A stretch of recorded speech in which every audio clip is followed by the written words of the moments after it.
मतदान आपके लोकतंत्र को आकार देने का सबसे शक्तिशाली हथियार है। हम नागरिक के रूप में सही और योग्य उम्मीदवार को वोट देते हैं ताकि वो राज्य या केंद्र स्तर पर हमारे मुद्दों को उठा सके। उम्मीदवार के लिए एक वोट भी मायने रखता है। क्या होगा अगर हमें पता चले कि हमारे वोट का हेरफेर किया जा रहा है?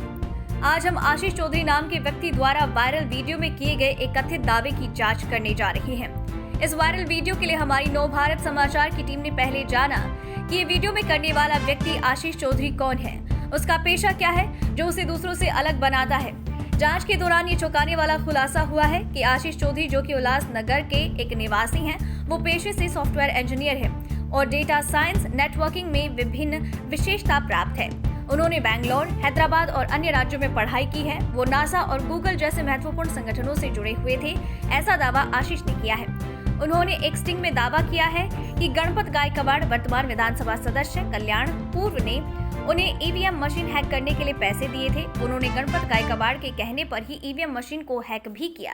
ये चौंका देने वाला खुलासा था क्योंकि चुनाव आयोग और ईवीएम मशीन का उपयोग करके मतदान करने वाले मतदाताओं की सुरक्षा पर सवाल या निशान लगा रहा था।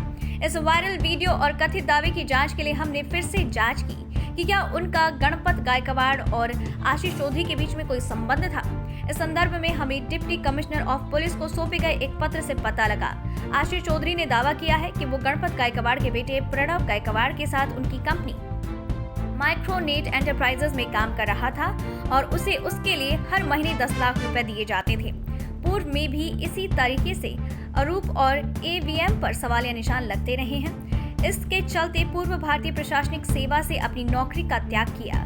कर्नल गोपीनाथन ने ट्विटर द्वारा सितंबर 2019 में ये जानकारी साझा की कि ईवीएम प्रक्रिया में गड़बड़ी करना कोई बड़ी बात नहीं है, क्योंकि इसमें उन्होंने दावा किया था कि ईवीएम मशीन में बैलेट यूनिट जिस कंट्रोल यूनिट से जुड़ा होता है उसमें जो मेमोरी होती है ये सवाल के दायरे में है।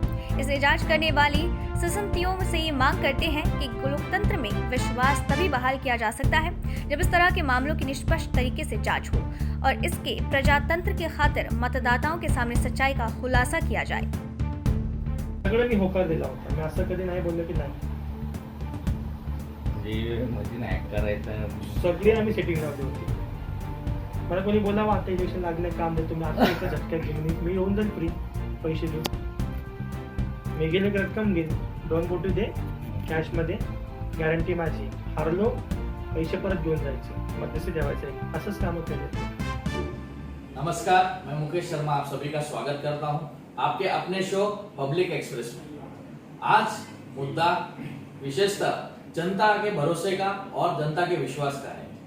जनता पूर्णतः विश्वास करती है भारत के लोकतंत्र और संविधान में। संविधान ने दिया हुआ अधिकार जिसे हम मतदान कहते हैं, उसी मतदान के साथ अगर किसी तरह की छेड़छाड़ हो जाए, किसी तरह का फरेब हो जाए तो जनता खुद को ठगा महसूस करती है। इसी के साथ एक धक्कादायक घटना हमारे सम्मुख आई है, जिसमें आशीष चौधरी नाम के व्यक्ति ने ईवीएम हैक की घटना को उजागर किया है।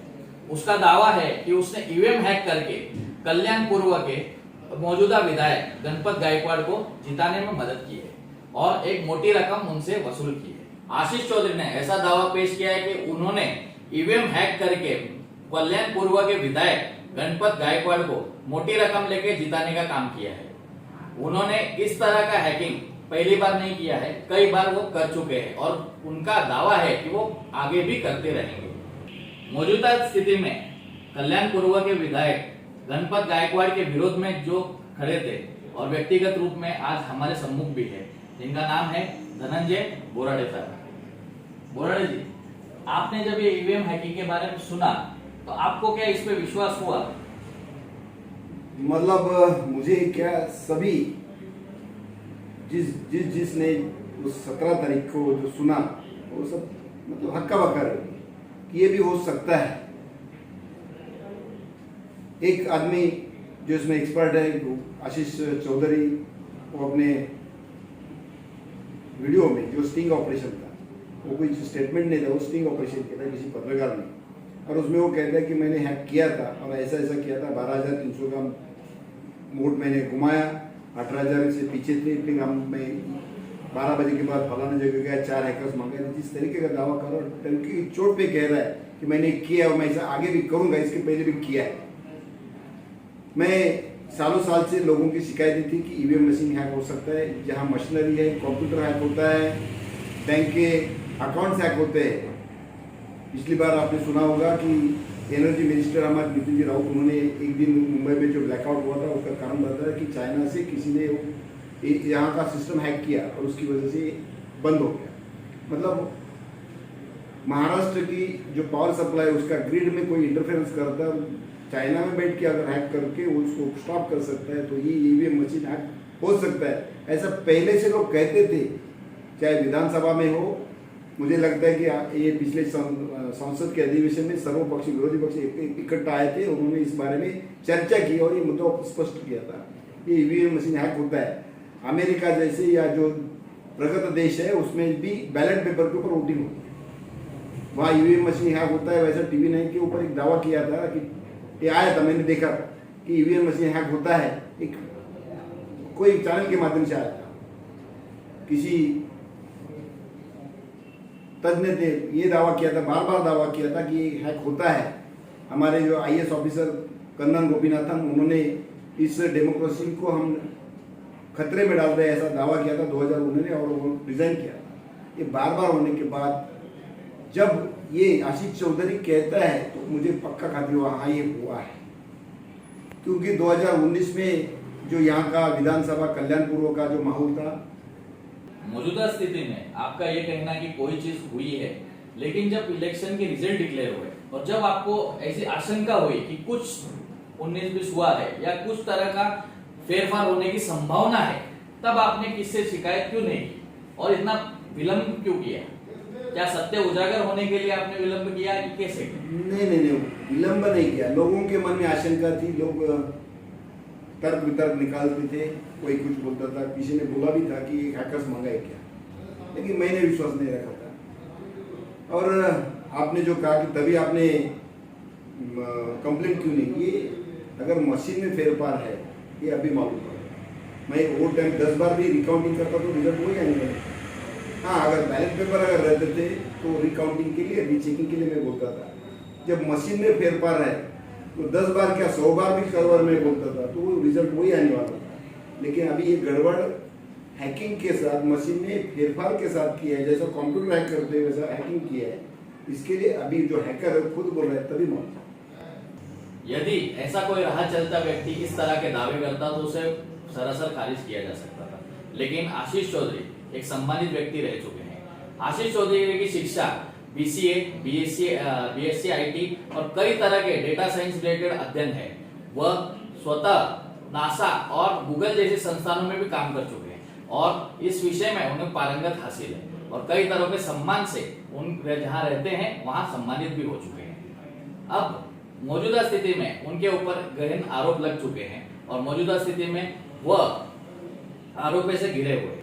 इसी श्रृंखला में आशीष चौधरी ने एक और खुलासा किया है कि उनके द्वारा जो वाहन और मालमत्ता था उस पर अज्ञात लोगों ने बल जबरदस्ती कब्जा कर चुके हैं। अब इसका खुलासा हम चाहेंगे कि अब वो उसने जो आरोप लगाया है कि मेरे वाहन, मेरे ये घर, मेरे व्यक्तिगत रूप से उसने जो कमाई हुई संपत्ति है उस पर लोगों ने कब्जा किया है। अभी एक स्टोरी बन रही है।